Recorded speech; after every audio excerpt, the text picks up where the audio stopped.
It's time for AggroChat, the official podcast of the Tales of the Aggronaut blog and stalwart gaming community, where we talk about stuff and things, and the stuff about the things, and sometimes gaming. I'm Belghast, and let's start the show. Hey folks, it's that time again. Time for another episode of AggroChat. This is episode 554. Tonight I'm joined by Ace. Hi. Ammo. Hello. Ashgar. I used to be first once upon a time. Kodra. Hi. Ham. I'm going to change my name to Tamrielo. And Thalen. Hi. That still wouldn't make you first. We It broke Thalen. You'd be AAA Tamrielo. So you're listed in the phone book first. And I can be A1 Gast. If people listening even know what phone books are. Look, I'll be honest. I would imagine our demographic is somewhere between the bulk of our ages, which is in the Fair. like 35 to 50 range. Not quite 50, but I'm almost there. Yeah. So we recorded an intermission show last week because we were down a person, and we are continuing our Games of the Year show with another long list of, I don't know, however many games that we have on this list. First up, Fantasy Life, The Girl Who Steals Time. All right, this was one of my picks. This was a runner-up. Fantasy Life I, The Girl Who Steals Time, is best described as a slow life RPG / life simulation game. It's pretty casual and chill, with a fun gameplay mix of combat, gathering, and crafting. The game features 14 different jobs, aka lives. You can unlock and swap between them for doing various tasks like blacksmithing, woodcutting, so on. You start the game as brand new, aka the base life, and you get to choose one of the 4 combat jobs pretty much right away. And then you can work on unlocking, crafting the other ones pretty much right after that. Like, for example, I picked one combat life, and then I did all the gathering lives, and I picked a crafter. And then I proceeded to clear out a bunch of the story, and then I proceeded to just ignore the story and start unlocking all the other jobs because it was very easy to get sidetracked in this game and do that. The game basically has 3 maps. One is your island home base that you get to decorate with all the stuff that you craft. It's almost exactly like Animal Crossing. So that was very fun because when it came out, I was hoping for Animal Crossing news for the Switch too, and I didn't get that. But this game was right there. There's the main continent where most of the story takes place. It has different areas and towns to unlock. You get to do missions and for the various people there, and they all have shops where you get different recipes for your crafting jobs. And then the final map is a very large map, which is aptly named Ginomorcia, which is full of goodies like towers and shrines, which are basically like little mini dungeons that you go and unlock to open up more of that continent. There's also like tons of stuff to gather. There's monsters to fight. Like you can just like that could be a good bulk of the game right there, but you still have the story and your island to decorate too. The game also features co-op, which is a lot of fun for clearing out stuff in Ginomorcia. And if you don't have any friends available for co-op, the game has a ton of buddies that you can find and unlock that have their own classes so they can assist you with whatever you're doing. You can even take like gathering buddies into combat and they'll like cheer you on and stuff like that, and they'll be there to assist as best as they can. But if you find some people that you can do it with co-op in, like Mom and Sita and I played a bunch of Ginomorcia in co-op, and it was a blast. It was a really fun game. Very cute, very chill, low stakes, lots of crafting and gathering. It's a good time. Is this the first one that was on Switch? Because I remember it being on 3DS. Yes, this is the first one for Switch. And then they released a Switch 2 upgrade that was only like $2.50. And I never played the 3DS one, so this was my first time playing a Fantasy Life game, and it's super, super cute. I like it a lot. It always looked like a game I would probably enjoy. I just never got into. Yeah. Like, because I missed the boat on the 3DS one when everyone seemed to be playing that one. Yeah. Oh, in fact, in December they just released a whole bunch of free DLC that I haven't even had a chance to look at. Like, I think they put in like some kind of like roguelike mode or something. I don't even know. I need to go find out. Of course, because everything has to be a roguelike. Yeah. Roguelike Yeah. mods everywhere. Yeah, sure. We put roguelikes in your roguelike.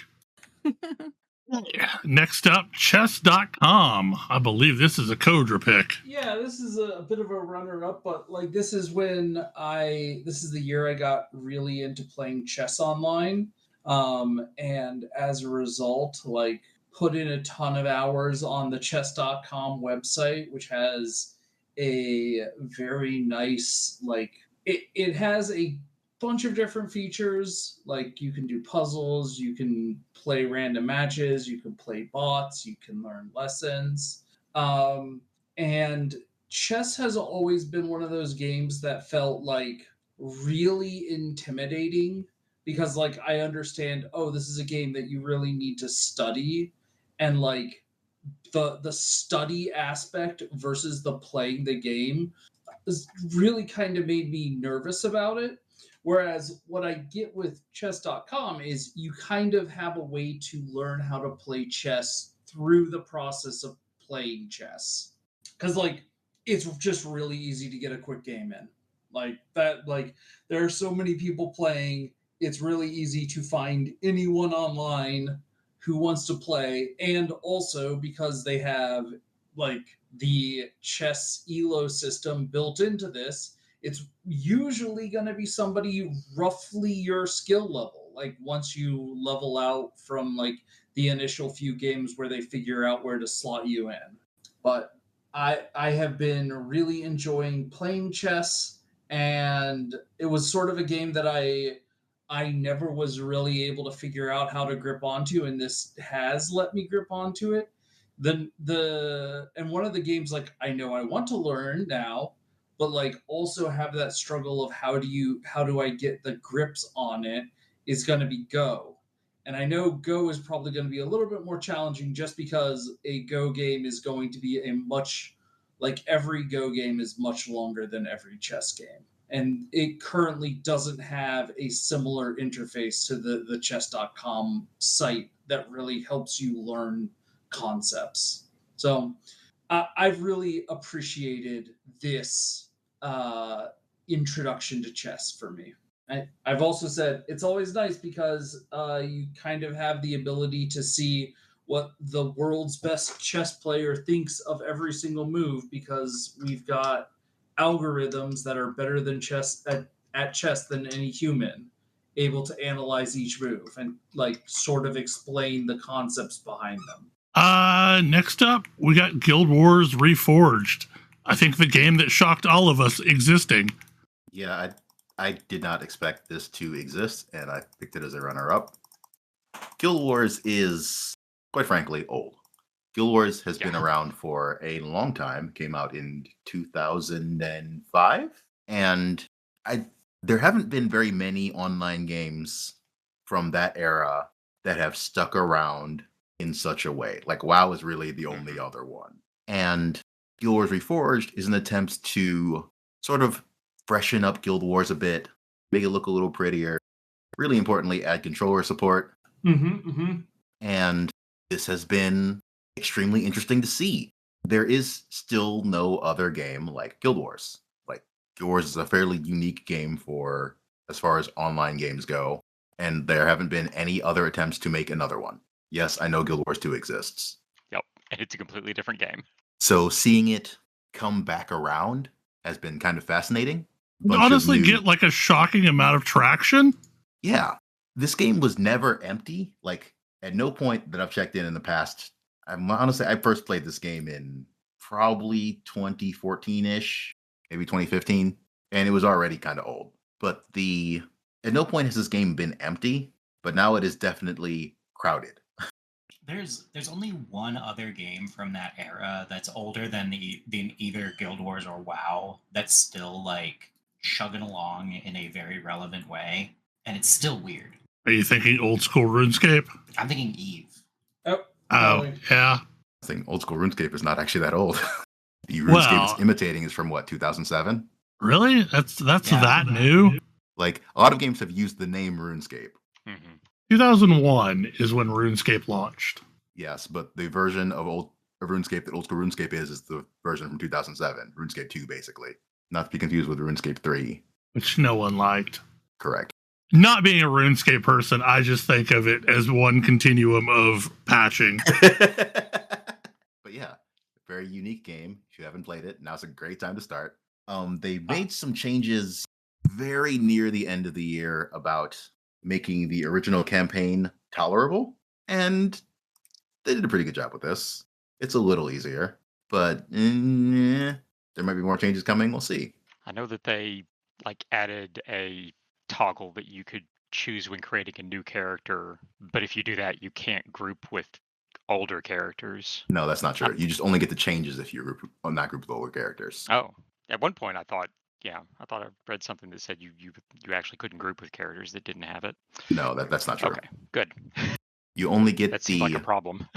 the XP and you get an XP and gold buff outside of town to make it even remotely comparable to playing factions or Nightfall, which already have a vastly increased XP and gold compared to prophecies. And you also get significantly higher level henchmen, which is a godsend.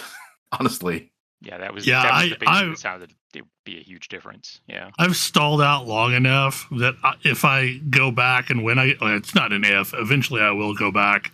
I have considered just firing up a new character. My Prophecy's character was not that far outside of the tutorial, so I just remade one. I finally broke through. It only took 15 years.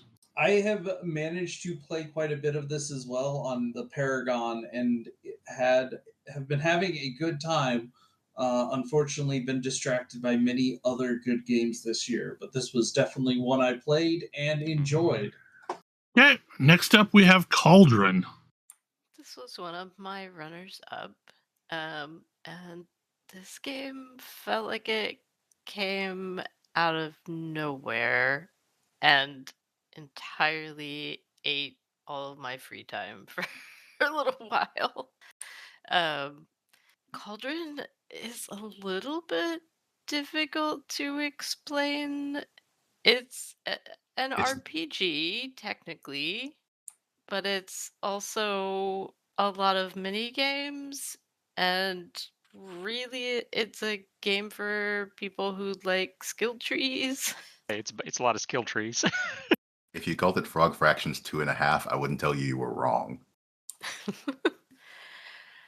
But it it's an RPG, a little turn-based RPG, which is fun and fine, but then it has all of these mini games. And as you upgrade the skill tree for the mini games, it changes the mini games pretty significantly.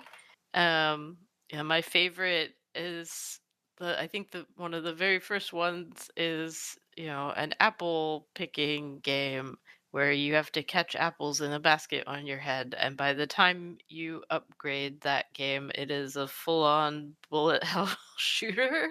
Yes. There's a Vampire Survivors mini game. There's a really crazy fishing mini game. It was extremely fun. It was super satisfying to level up all the skill trees. The story is very cute, and there's also a bunch of different game modes. So I absolutely played through on a bunch of different game modes as well. So there's an auto battler mode, there's various difficulty modes. So it had a lot of replay ability, which was fun. But it's just extremely cute. Lots of fun little bite-sized things to do, and yeah, definitely just fell down this rabbit hole for a little while, and it was great. I didn't play a ton of it, but what I played of it was a lot of fun. Ghosts of Yotei. This is one of my runners up. This game is great. Like I liked Ghost of Tsushima a lot. And I feel like Ghost of Yotei does the good sequel thing and basically does the same thing but more so. And I actually I like the revenge story a little bit more than I like the like samurai feeling awkward about Bushido code thing. That was kind of the problem I had with the first game is like I really enjoyed just screwing around in the world and I cared far less about ever moving the plot forward. Yeah. Like it was a perfectly fine character, but I just didn't it doesn't super resonate with me to be like, hey, it's not just the first one is predicated on this like conflict between, oh, you should approach things as an honorable samurai, or you can actually succeed doing underhanded ninja stuff. But like the way it's structured, you'd be an idiot to approach everything as the like face smash warrior, and also you can still do that. And so like it's a little tonally weird, even though I love that game. Like I'm pretty sure it was the game of the year it came out for me. And I only really have that critique of it playing Ghost of Yotei, which is like, I mean, first of all, it's you get to play like the main character is incredible, but she's got a much more coherent set of motivations. And like it's interesting because it's structured almost identically to the also very good Assassin's Creed Shadows. Like, hey, there's a bunch of jerks who ruined your life, so you're gonna go kill them all. Like, simple premise. We're gonna do something interesting with it. But I think that it works really well. They've added good stuff to it. The game is just visually beautiful. And I relate so much more to the main character and her particular struggles than I do the like my code of honor tells me to do a stupid thing, but I also want to succeed. Like I think there's ways to sell that, but I also don't think that Ghost of Tsushima is setting them up that way. Like I think that could be a really interesting story, but it needs to be less obviously a bad idea to do it that way. Or there needs to be if you are taking that path, there needs to be a reason to do it. Yeah. Like maybe it's important for you to win over like the populace, and so yeah, and like the populace is just happy not to all be dead. Well, and I think the thing is like the Bushido path absolutely will finish fights faster, but it's also like a zero-sum game. You either are finishing the fight really fast or you're dying horribly if you didn't time your thing right. Yeah. It's weird. But the new one is just great. Like they've added the right bits onto it. I need to spend more time in it because I haven't beaten it, but like there's a dog.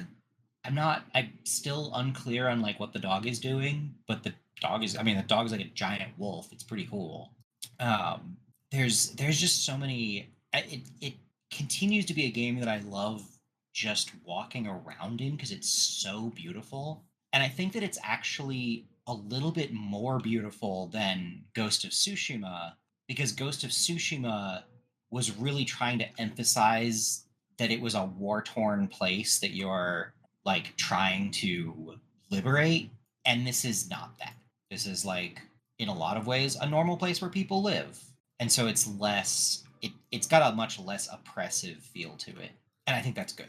So I know Dune Awakening, I think, was one of my honorable mentions. I don't know if it was for anybody else, but like I had a great time playing this game until life circumstances made it so that my base disintegrated, and then I never returned again. Yeah.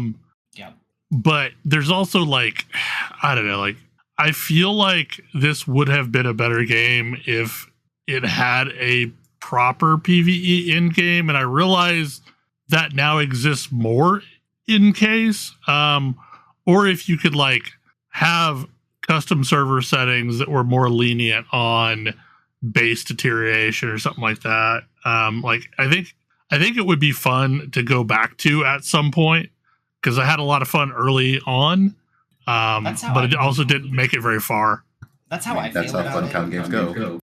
Yeah, like that's how I feel about it, because I think that I want to like kick it back up and run it again at some point. Like I want them to add a few more story chapters, because I actually thought the storytelling was pretty cool. Yeah, the story was neat. Like they actually, to my great surprise, did something interesting and clever and like kind of new feeling in the Dune universe, which without it being totally indecipherable for somebody who hasn't been steeped in Dune since the 60s. I may be exaggerating there, but But I feel like there were reasons to start each of the different classes too, which was interesting. Yeah. And they've added a handful. It's one of those things where I'm just knowing Funcom, I feel like they're going to inevitably add a bunch of cool stuff that is going to make the like quality of life for the casual player a lot better. And I'm looking forward to that, because then I will happily boot that game back up and play more. Okay, someone that can pronounce this game name, please say it. Atelier, Resleriana, the Red Alchemist, and the White Guardian? Yes, that! Yeah, okay. So this game is the newest game in the long-running Atelier series, which is an RPG series of games with a heavy focus on crafting via alchemy systems and slice of life stories. 60 of these? Yeah, there's a bunch. Are there more of these, or are there more Trails games? It's real close. There's a lot of Trails games. Yeah, this is actually my first Atelier game, technically. I played a little bit of an older one briefly before I started this one, but I enjoyed it, which is why I'm here to talk about it right now, because this was one of my main 3 picks last year. So there is an Atelier gacha game in Japan, of course there is. This game takes place in that world, but it has no gacha elements of its own. It's basically using one of the gimmicks of the gacha game where like characters from past games and spin-offs can show up in the story. And that's pretty much all that you really need to know about the gacha game. The main cast, the 2 characters are brand new protagonists.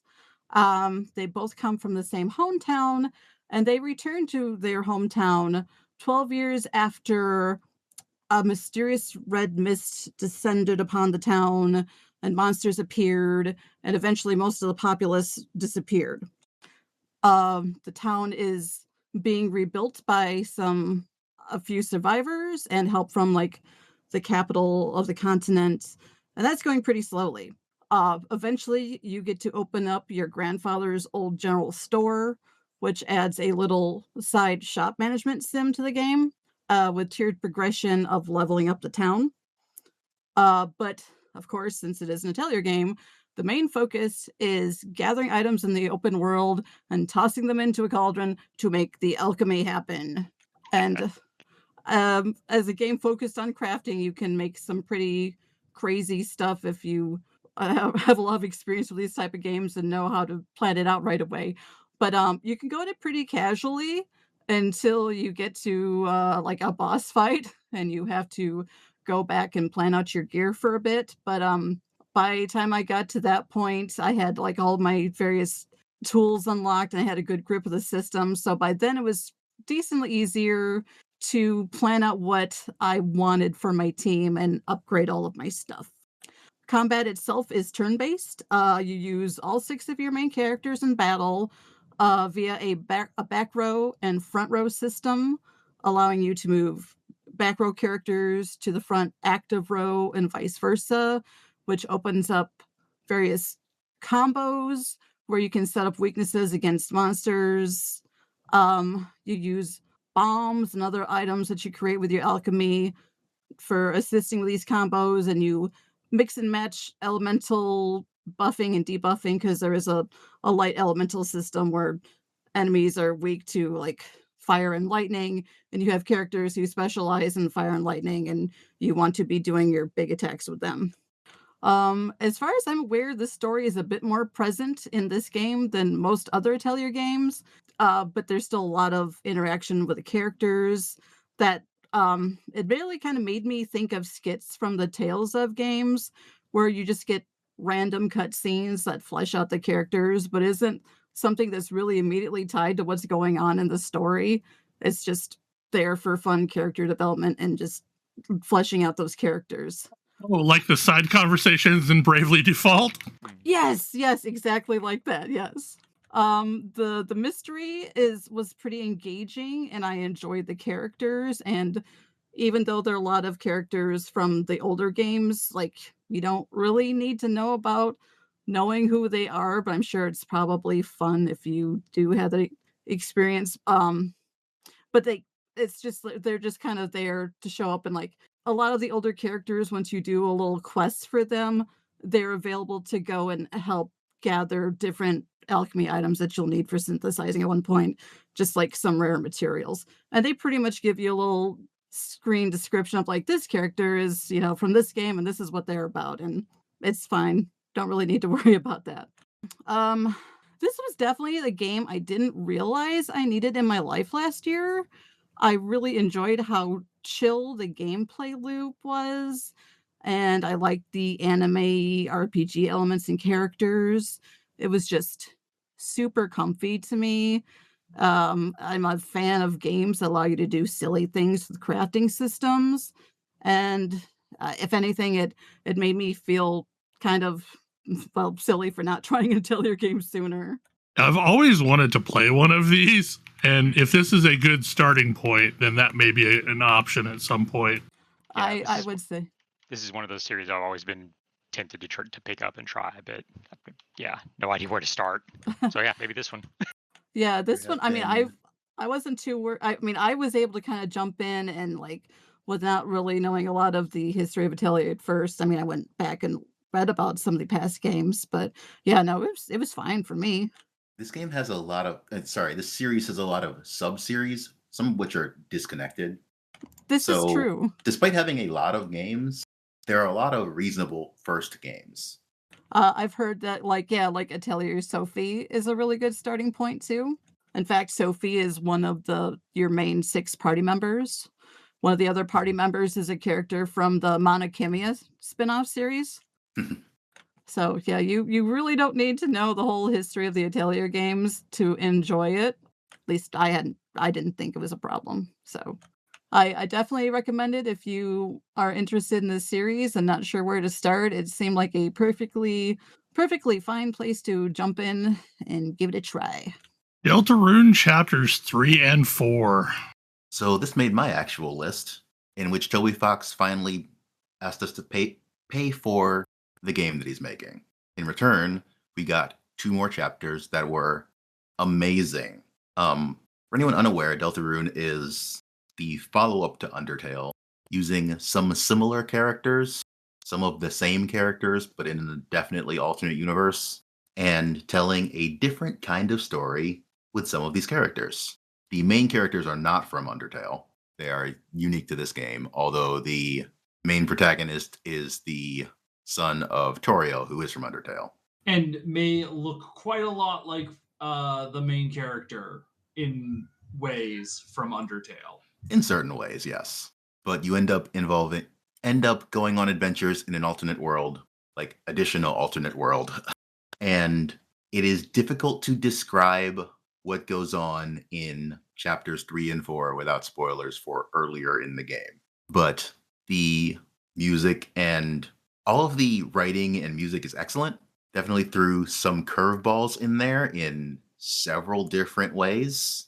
The curveball is actually what I was kind of curious about, because like the thing that I think about with Undertale was how many different curveballs and how much they were like shaking with things and messing with players' expectations and perceptions. Yeah, some structure. So in chapter 1, you go through some overworld stuff, you go through some alternate world stuff, and then you get that resolved and it's over. And then in chapter 2, you go through some overworld stuff, then you go through some alternate world stuff, you get that resolved and it's over. And then at the end of chapter 2, something weird happens, and chapter 3 has to follow on from where this leaves you. It does not follow the same formula as the previous 2 chapters. This has been on my list to try. I've just sort of been waiting for it to be like fully released. Mm-hmm. That's supposed to happen at some point this year. That was what I had heard. How many more chapters are they planning on doing? If you believe the title screen, it is 7 total chapters. Okay. Look. Sure. But yeah, this was very enjoyable. I will be going back to some of the earlier chapters to try to get some of the secret content done, because I was pretty good about secrets in chapter 4 and pretty bad about secrets in chapter 3. And because I've just been continuing from the same save, I was also pretty bad about secrets in chapter 1. So I might go back at some point and get a more complete version done. Like, secrets in these games is always very interesting, because there does seem to be a lot of one of Toby's motifs is wanting to have the game react to your decisions. Yeah, very fun. Looking forward to seeing the rest later. Wonderstop. This was one of my 3 picks for Game of the Year. Woof. It is hard to even talk about this game. It is a cozy game about making tea. And it's also a game about coming to terms with not being able to keep doing the thing you thought you were made to do. A little bit about maybe burnout, but this game released in March, and the timing was sort of spot on for when I needed it. It was just extremely beneficial for me to play through it, and I admit I cried a lot by the time that I finished it. Even the intro alone is a bit of a sucker punch. Yeah, it's hard for anyone who's dealt with change, who's dealt with burnout, who's dealt with sort of being forced to swerve in your plans for life. It's hard. But the game is also whimsical and charming and a little bit ephemeral. As you play through, you sort of hit these chapters and everything will change. And the game is pretty good about signaling this to you so that you can do that on your own terms and take your time. And, I spent a bunch of time just planting gardens and making the tea shop pretty. And then you have to recognize that if you want to move on, everything's going to change. So it was just an extremely well crafted experience. It honestly was extremely helpful to me during a really rough time. And I don't know if I will ever be able to go back to it and engage with it in quite the same way again, just because of when it hit. But it was exactly what I needed, and I'm super grateful for it. So definitely a game of the year for me. And if folks haven't tried it, I definitely recommend it. Just can be a little emotional. It's really, really. Yeah, it's so well done, and it is extremely quaint and charming and whimsical, and I definitely spent a lot of time just running around and making the little pluffin birds drink tea to change their feathers into different colors. Planting silly flowers. To me, it kind of has the exact same vibe as the Legends and Latte series has. just in video game form? I think it definitely has a similar vibe, but this one is very much digging a little deeper into the meat of why you might change, rather than someone choosing to end a career and do something different with their life. This is very much someone who wants to keep going and is physically unable to and has to change. So, Yeah. but yeah, definitely cute, cozy fantasy tea shop. I'd seen this game, and it looked pretty interesting. I had not realized it was a Davy Redden game. So yeah, I imagine it is an emotional gut punch. So what happens when the guy who made the beginner's guide makes a game about burnout? Oh gosh. I had not connected those dots. Uh-huh. Oh, So it makes a lot more sense now. Yeah, I do know that Davey has kind of gone on record as not wanting his name to be the top name associated with this game because it's a big team. But yes, Wow. it is him working on it. Wow, and it's also got C418, the composer that created all of the Minecraft music that you recognize. But yeah, I definitely want to play this game at some point, and look forward to having my heart wrenched out. It's very good. It's very good. I think that it did not hit me at a particular time, like a particular specific time that was like perfect timing, but it could have, and it definitely brought me back to that point in my life. Where winds meet. Man, late ad that I didn't expect to like and completely blew my mind. This is a game that is hard to assign a genre to. It is existing in the liminal space between multiple different genres, but it falls squarely in the I just like to log in and exist in this game. It's a kind of thing that I haven't had since World of Warcraft in a real way, where it's a world with a whole bunch of stuff to do in it, and it's all broadly meaningful. Like, it's none of it's a waste of your time, but it's also not the only reason that I would do a specific series of things in it is because I'm pursuing some particular project that I'm working on for myself, which is a thing that like Guild Wars 2 has also been very good at, like just giving me projects to do and pursue. Yeah. But just wandering around the world is neat, and I really enjoy it. And I could fast travel, but I don't.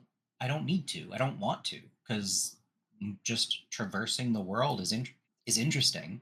And I think another like a big part of it is also I have played so many swords and sorcery fantasy worlds at this point. The ability for a fantasy game to show me something new or tell me stories I haven't already seen a million times is minuscule. And this is Where Winds Meet it's a Chinese game built on Chinese mythology, and it's like core conceits are new to me.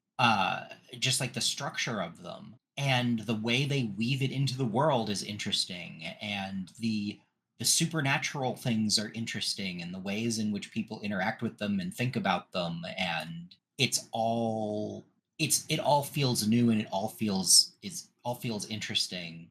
And like it's not translated super well.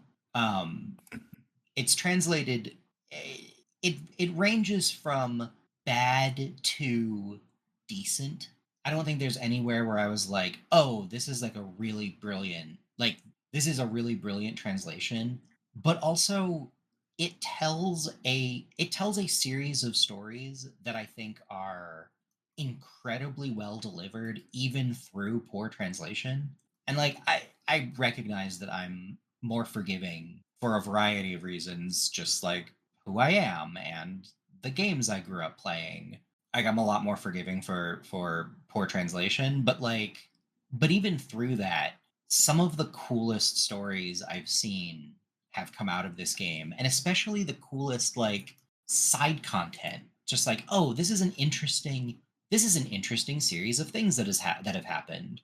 I want to know more about this, and I look it up, and uh, it is some like bit of mythology that I'd never heard of before, and the number of times I've like mid play session wound up going down a rabbit hole of mythology I've never known anything about, and like idle out of the game because I'm too busy reading mythology that I never have before is it's a lot.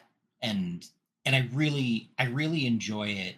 I like when I am very tired of fantasy games that are like, yeah, there's like cities and nobles and politics, but whatever, you're not going to do any of that. You're just going to like go out into the wilderness and fight stuff in the wilderness, and you don't really belong in a city. And this game has like easily the best MMO style city I've ever seen in a game, and it's just interesting to move through and see the stories of. I'm still picking through them and seeing the kinds of things that it does, like what stories it's got to tell, the political intrigue that I can be a part of. There's just a lot of it that I really enjoy, and it's all operating on a kind of, this is one of those places again where it's hard to define as a genre. Like, I don't want to call it a Souls-like engine. It has parry mechanics. It emphasizes its parry mechanics. It's got a bunch of abilities that you're using in tandem with its like parry and reduce somebody's like defensive bar until they're vulnerable and use a finishing move on them kind of structure. But it's different from the experience of playing Elden Ring or Dark Souls or even like Jedi Survivor. It is the game I put the most hours into by a lot this year, and it's completely free. Uh, like I've talked on the show about how it has like just a horrendous gotcha mechanic, and it does, and you don't have to care. There's plenty of stuff for you if you opt not to care, and including like you can play through the entire game for free. There's no I haven't found any content that's gated behind spending any money. Like, I don't understand their business model, but it means that there's a bunch of stuff that I've kicked them some money to wear a cool outfit because I definitely am not that interested in, like, I'm not going to open their loot boxes, but I don't need to. This game made some headlines for having what we can call maybe macro transactions. Oh yeah, like if you want the fanciest stuff, you pay an absolutely stupid amount of money for them. But there's nothing pushing you to do it. Like honestly, even you can try to like fetch the like super fancy cosmetics from the loot boxes, but honestly, there's equally cool ones that you can just buy if that's what you want to do, and other very cool ones you can just pick up in game. I actually think that the like highest tier loot box visuals are kind of over the top and garish, and they're not really for me. Somebody probably likes them, but it's not my thing. And there's stuff I don't like about it, but I don't have to engage with any of it. You know, there's chatbot NPCs, and I just don't talk to them ever. I don't care. And there's nothing. You know, I've played enough. I've played enough like World of Warcraft where it would be like, well, no, you've got to. We made this content, you must experience it. It's like, I don't want to though, and there's plenty in the game. It's like, I don't actually want to do that, and so I don't, have to. I also just love the like, it's a new aesthetic that I don't see very often. I love the like wandering swords person, like wandering martial artist vibe. The world building they do with it is really cool. Like, once it takes a bit to kind of grasp the shape of it, but once I do, it's like, oh, okay, this is actually really cool. I would love to explore this in a bunch of different ways. Like, I'm inspired to co-opt some of that mythology for like D&D games. But yeah, I've been really enjoying it. It's just there's a lot of things to do, and I'm still doing them, even after finishing the main story. So I know I said this in the first show, and this continues this trend of me treating Path of Exile leagues like they're games. So basically, we had Settlers of Calgar for a really freaking long time because Path of Exile 2 needed way more attention than they initially thought it would. Whoops, the launch was not a universal success as they hoped it might be. Right. And as a result, like they tried a bunch of mini events to kind of throw a bone at PoE 1 players. And one of these was Legacy of Frisia. And essentially it is a redo of all of the classes in the game and a redo of the Atlas of Worlds. So the in-game Atlas doesn't exist in this version.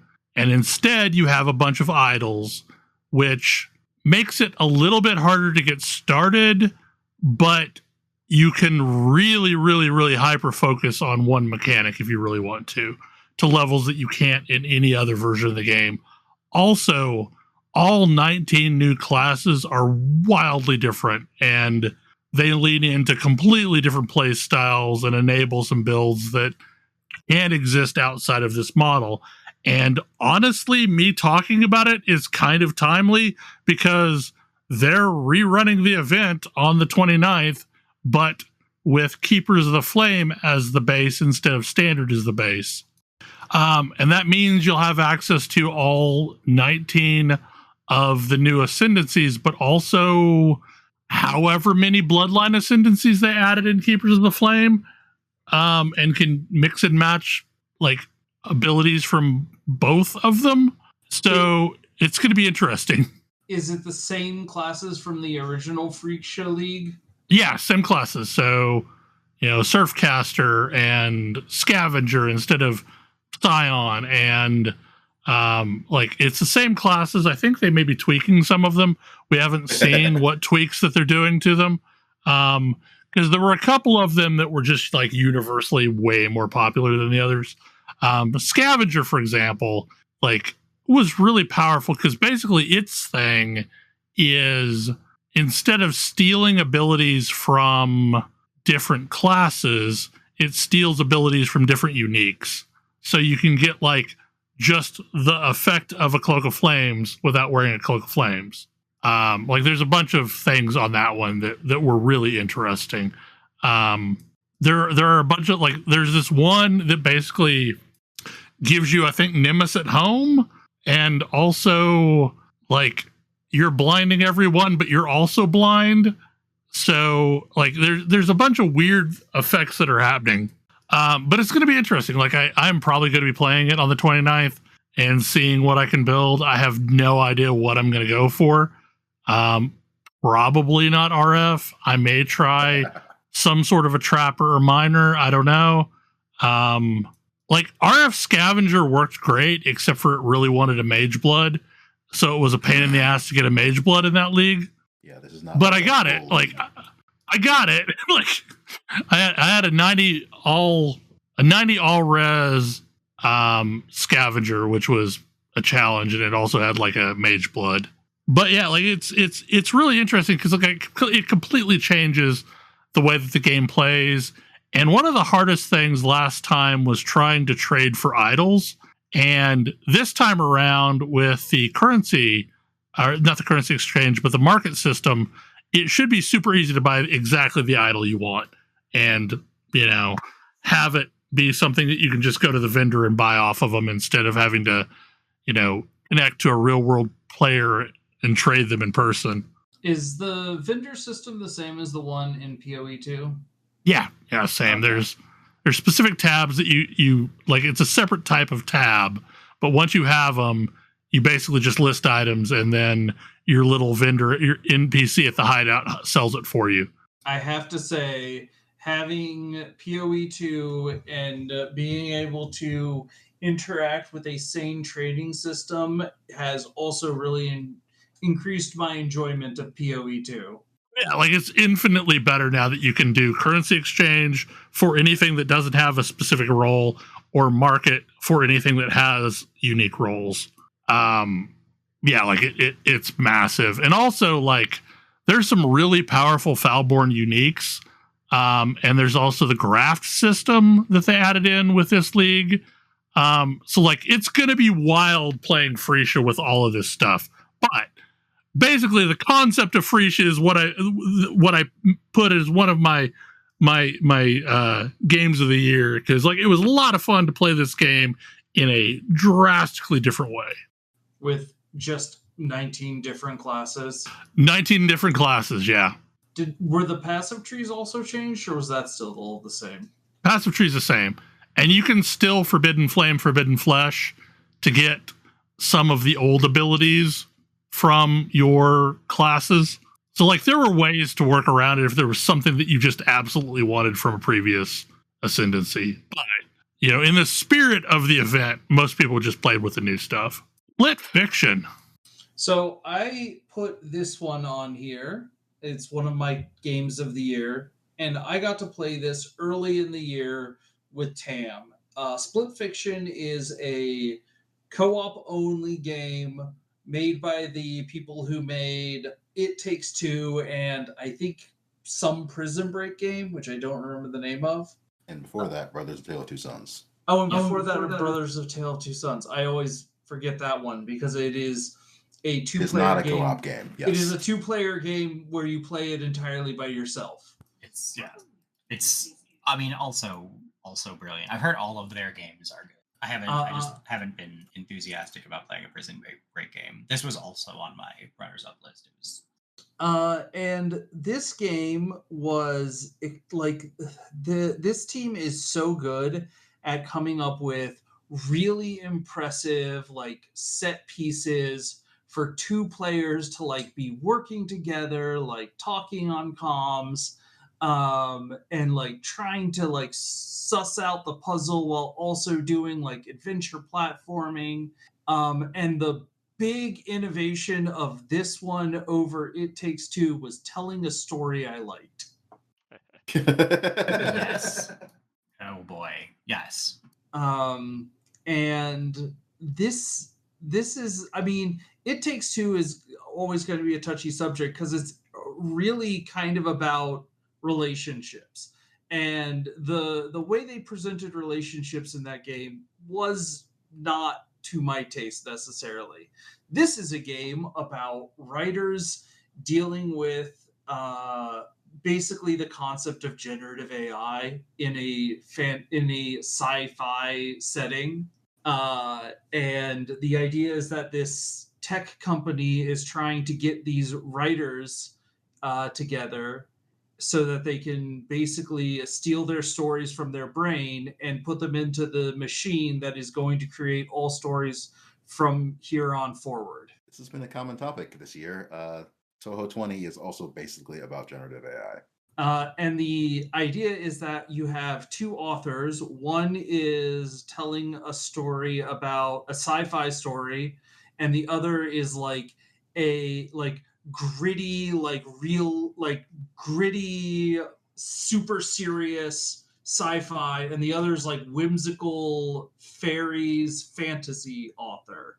And their stories get merged, their minds get merged together, and so they have to go through each other's stories, like getting through the like action and climax of all of the stories to keep moving forward in this scenario.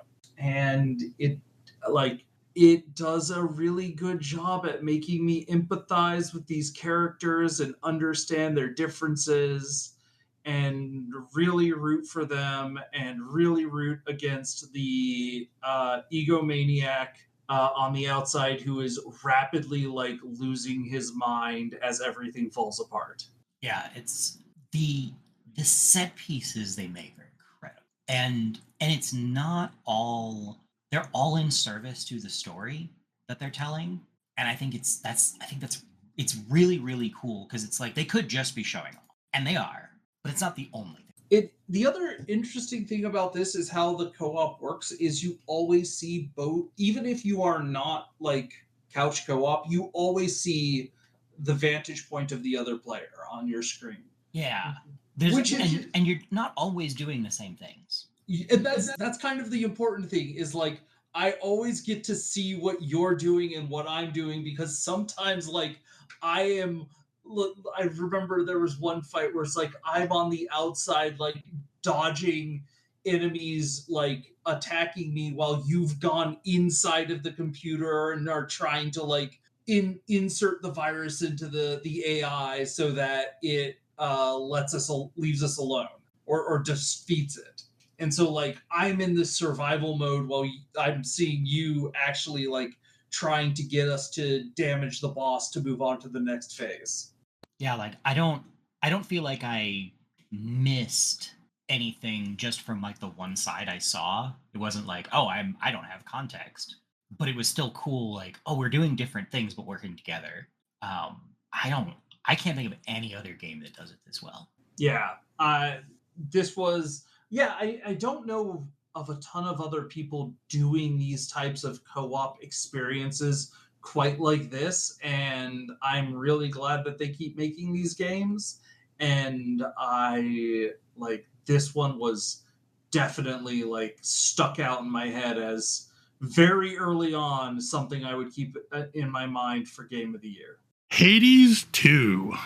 Okay, this was definitely on my runner-up list. Was this on anyone's top? This was one of my 3. Yeah. Okay. Like it's Hades 2. Like it's Hades but better. They didn't fuck it up. Yeah. And I don't know what more to say about it than what we've already said. It's just it's an amazing game. It's beautiful. It's super giant. Like I don't know. I really enjoyed the like differences between there are kind of 2 routes, or maybe more, and I haven't even gotten to all of them.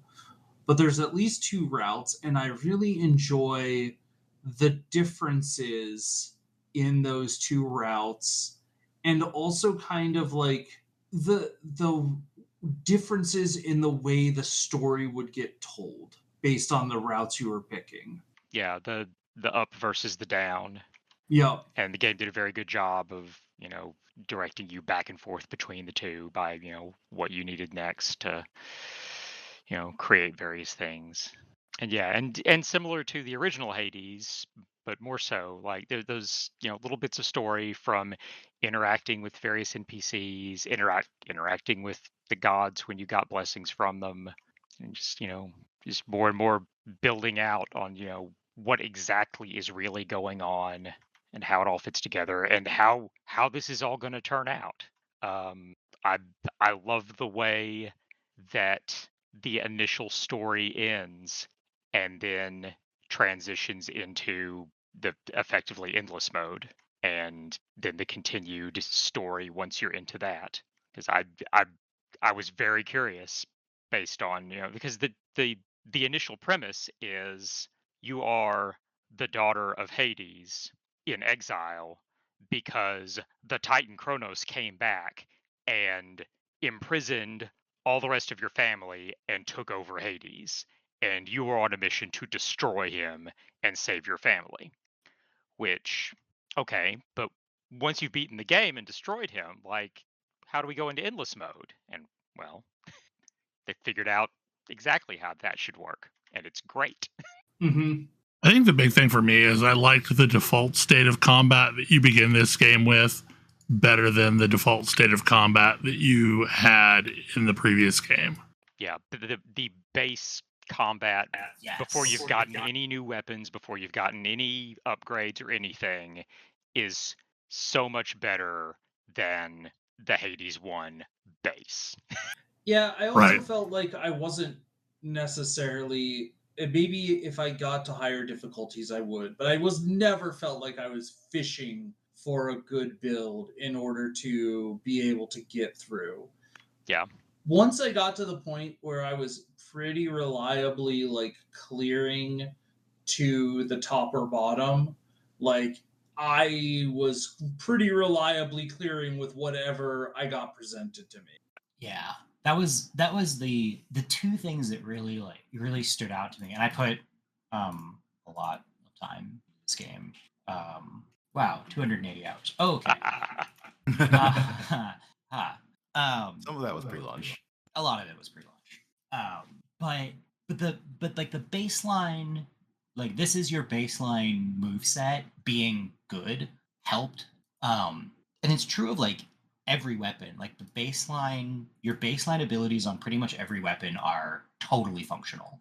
Mhm. But also all of the different boons that you can get are not only better balanced against one another, but more flexible. Yeah. Which There's so much synergy available. You're not having to hunt for it. yeah, it wasn't like, oh, only this god goes with this god. So if I don't see this Yeah. god, it's just I was like, oh, I've got this god and they don't really work well with other gods. Like I guess I just skip god boons whenever I can and try to get other stuff. But like the level of cross synergies are really good. And it makes a bunch of like builds and concepts that normally wouldn't work actually really take off. And I also love that that they added. I don't even remember if this was in Hades 1, but the bit where they will send you into an area with a predetermined build. Hades And- 1 doesn't have this. Transistor has this. Transistor has this. They pull it into Hades 2, and it's so fun because those builds are nuts. They're all like they would be very. They're not. They're to get the exact build that they give you in most of those cases would be very difficult. But I think almost every single one of them I did, I left going, ooh, I want to try to build something kind of like that. Yeah. Those are also a great way to fill out some of the more difficult things on the fated list, Yes. which is handy. I like Milinoe. I think she's a more interesting and has more layers as a character. Yeah, as much as I like Zagreus, he's kind of a what you see is what you get guy. He Yeah. didn't really have to be complicated. No. Yeah, he didn't. And but I appreciate that they did something more complicated with Milinoe. Yeah, Malinois's got more going on, and I particularly enjoyed any time she was interacting with a character that I know from Greek mythology, and the way she's interacting with them is not always what you might expect. Yeah. I mean, especially like the contrast with Zagreus is also really interesting. Mhm. Yeah. She is driven in a different way than Zagreus. Because Zagreus was driven. Obviously, he was. He's got a goal, but it's a very selfish goal. And Milinoe's is anything but. If anything, she is far too unselfish. Yes. But yeah, it just Hades 2 was like they had the impossible goal of making a follow up to just one of the best games out there, and they did it. And it's great. And if somehow you still have not played it, you really, really should. Supergiant has already been in the list of places where if I'm I was just gonna buy their new games sight unseen. But at this point, I would pick up games that I think I wouldn't like from them just because they are likely to prove. I mean, I did pick up Pyre. Yeah, I Gonna mean, say that's that. not like Pyre. Like I didn't like the gameplay of Pyre, but I love the storytelling of Pyre. Yeah, I did like the gameplay of Fire. I just didn't expect to when I picked it up. yeah. I like the gameplay of Pyre pretty well, but I also liked Blitzball. So, but yeah, and they just told such an amazing story in that, and they always do. Like they always have amazing story, amazing art, and just jaw-dropping music. And yeah, I'll buy anything that Supergiant makes. Supergiant could make a MOBA extraction shooter, and I would at least pick it up. Yeah. Yeah, I probably still would. Yeah, I'd try even it, I would at least. try it. I would, yeah, I'd buy it. Okay, Blueprints. Oh man. This was probably my game of the year until Dispatch. Because it's kind of a roguelike, but a roguelike about building out a house from blueprints and exploring and solving puzzles. Like it was so new and different and distinctive. And I still don't know if I've actually found everything in this game or not. Man, this game it shouldn't work, but it does. This is definitely in the contention for my absolute game of the year as well, and was on my list of 3. It was just sort of billed to me as like a roguelike puzzler with like where you're just gonna keep drafting rooms. And I was like, okay, sure, that sounds like a bunch of things that are of interest to me. And then I got in, and it was like there's the immediately first level of puzzle where like I enter the parlor room and there's a cute logic puzzle for me to solve. But then I'm like going around the rooms and I am like noting that there are these interesting pairs of pictures in every single room. And I'm like, well, that's interesting. What could these be? And I remember the first one I saw where I was like, oh, that's a bride and that's a bridge. And I was like, wait a second.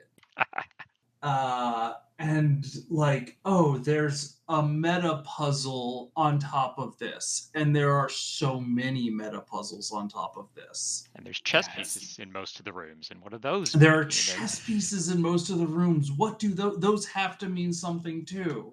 And then, like, after I am like enjoying solving puzzles, I am also at the same time constantly reading about this place and reading easily accessible texts about what is going on in this house, and then subsequently the wider world around this house. Yeah, and it's fascinating. And it's a really interesting picture. And then I start getting less accessible texts. Like, I start finding more and more secret texts that are illuminating deeper secrets into this world and revealing that there's more going on than even I understand. And then, like, ultimately you're like, oh, this is the, like, who is the mastermind of this family? Who is, like, what is the political structure of this world? And like leads to a fascinating place. Yeah. Like, it is weird because like I don't know that I necessarily like fundamentally agree with the characters of this world, or even the character I am playing in this game. Well, I mean, I think part of what's really important about the story as you uncover more and more and more of it is how flawed all of these family members that you're learning about are in different and interesting ways. Yeah, like everybody has their struggle, and a lot of these struggles are like not even necessarily intersecting, but they're affecting one another and the world around them.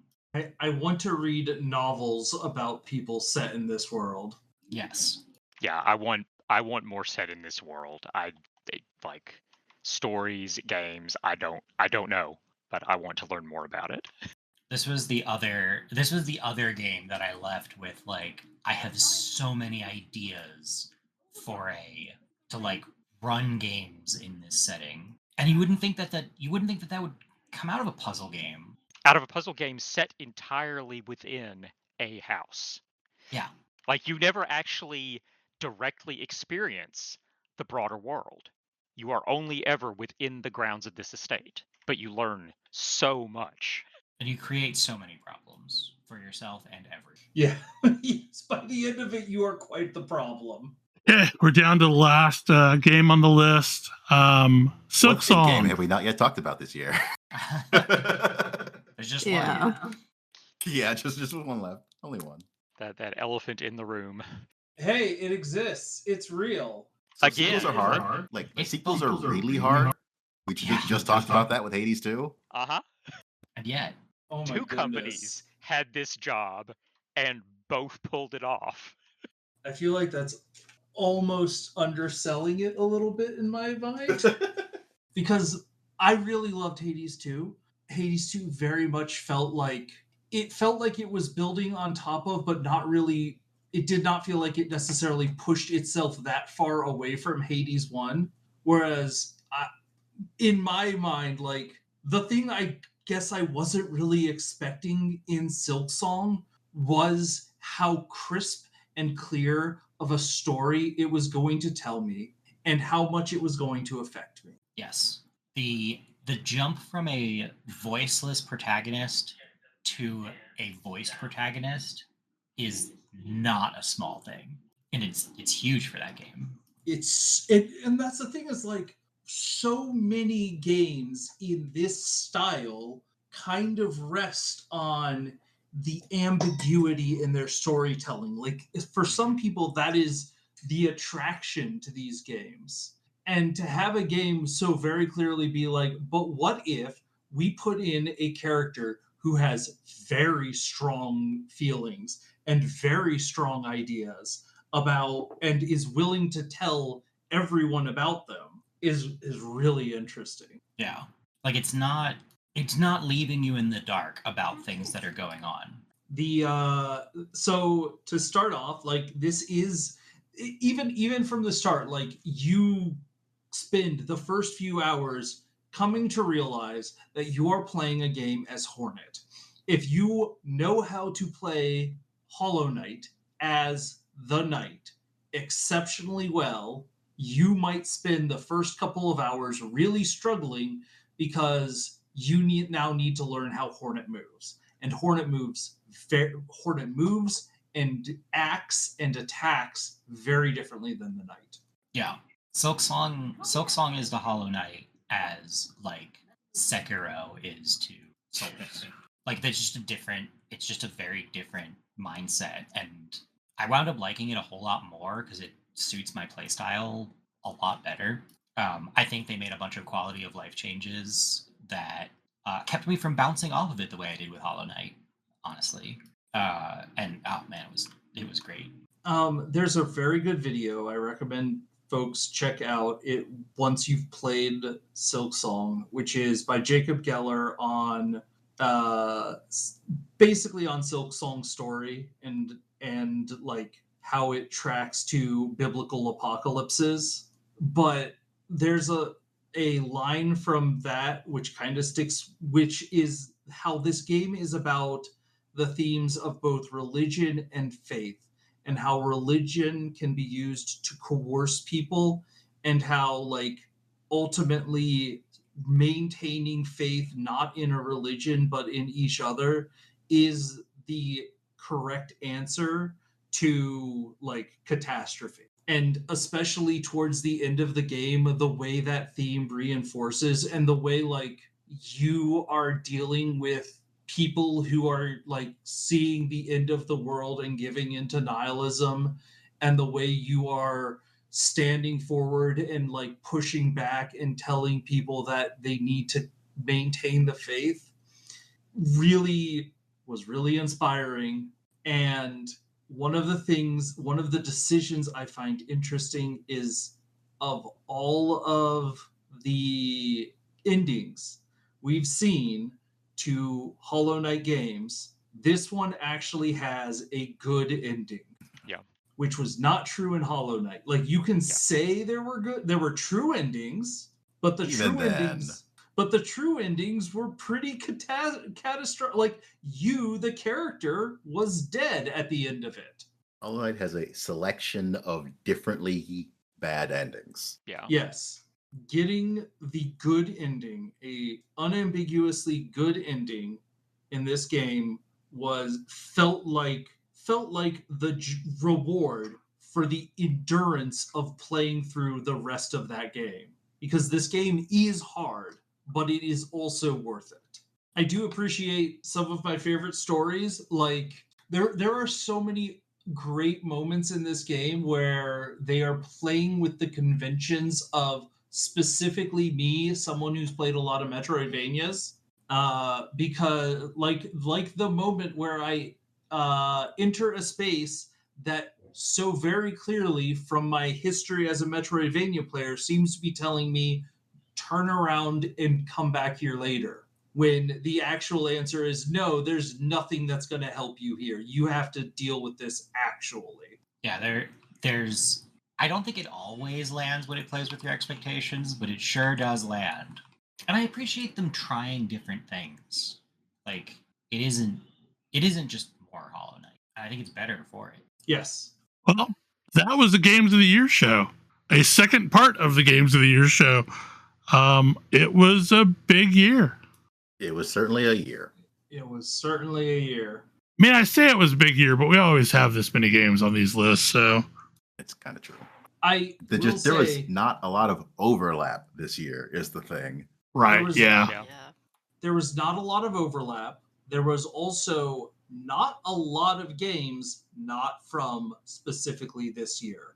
Like normally we have at least one or two things where it's like, oh, we're like this game didn't come out this year, but I played it for the first time this year. Yeah.